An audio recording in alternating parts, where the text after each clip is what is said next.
I am telling you, make this and then come back and tell me this isn't the best tuna salad.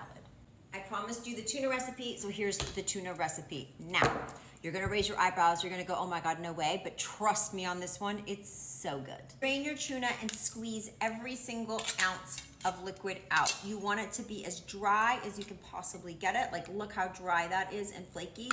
Add it to a bowl. Flake it all up, get it into little flakes, not chunks. The next ingredient is gonna throw you for a loop, but please understand, I went to like a luncheon once. It was a very fancy luncheon, and they had tuna there. The chef had catered it and made the tuna. I've never tasted anything so delicious, and I literally went in the kitchen and said, why is that tuna so good? And they told me why the tuna's so good.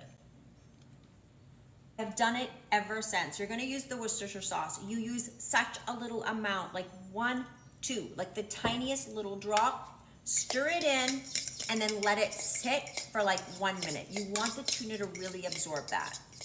It's been like a minute. I really fluffed this up so you can see it's super small. Next is either the mayo or Greek yogurt or a combo of both. So sometimes I'll do half and half Greek yogurt, like half Greek yogurt, half mayo. I don't have Greek yogurt today, so we're just going straight in, old school, light mayo. Now, let me just say, there's all kinds of tuna out there, right? Like there's like a Mediterranean one. You can put olives in it, capers in it, lemon in it. This is not that. This is like barbecue, white bread, delicious tuna salad. So we've got the sweet relish.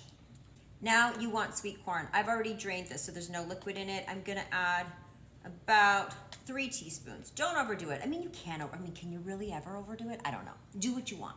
Salt and pepper. We are doing some sweet Vidalia onion. I know most tuna, everyone uses red onion. I use the sweet Vidalia. I don't know. The whole thing is just a little sweeter with the corn and the relish, so this works perfect. There you go. You can eat this in a scoop, on top of a salad, bread, however you like to eat your tuna. I'm starving, so I'm actually eating the carbs. I don't really care.